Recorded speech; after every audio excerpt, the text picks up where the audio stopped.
How can we develop the national advocacy and influencing agenda for the Giving for Change program? This is a critical question that the Giving for Change partners reflected on during the interviews that were conducted on the sidelines of the Giving for Change National Advocacy and Influencing Workshop that was hosted by Africa Philanthropy Network in South Africa. Good afternoon. May you kindly introduce yourself and the organization that you are representing? Sure. My name is Daniel Asfaw. I'm from Ethiopia. I work for the Development Expertise Center, which is a local organization. And yeah. Okay. And how do you find yourself in the Giving for Change space? It was really interesting. It was great. I think we've been getting a lot of insights from different countries, perspectives, and that gives us an opportunity to learn. At the same time, we're sharing our experiences based on our contexts. That will help us also in the future by bundling our experience with the others. We heard from different contexts of the globe, so that it will be helpful for us in implementing the Giving for Change program in the future on the way which is more of productive and successful way. Yeah. And when it comes to national advocacy and influencing, what specific work have you been doing in your own country? And are there challenges or successes that you can highlight? Sure.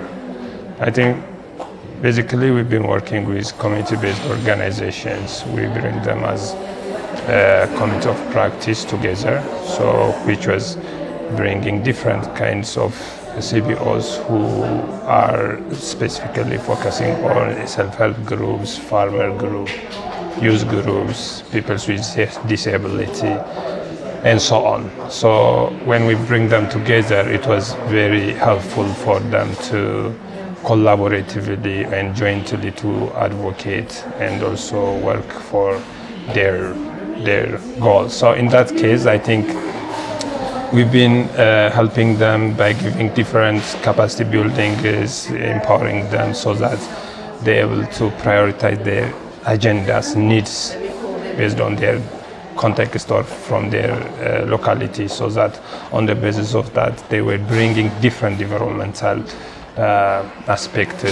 issues with developmental aspects. So we've been seeing a lot of influence changes they were bringing. By the way, they are not the only one who works in that aspect. We also bring the government entities together to work with this committee of practices, because the government stakeholders are the one who comes first when we mention our targets or our stakeholders. So in that case, we have a structure which is designed to bring the government entities. So starting from the district level, including the zonal, regional, and the state level, we have that kind of structure. So committee of practices with this government entities come to a dialogue forum together in a quarterly basis. On that basis, they are able to bring their needs agendas. That way they can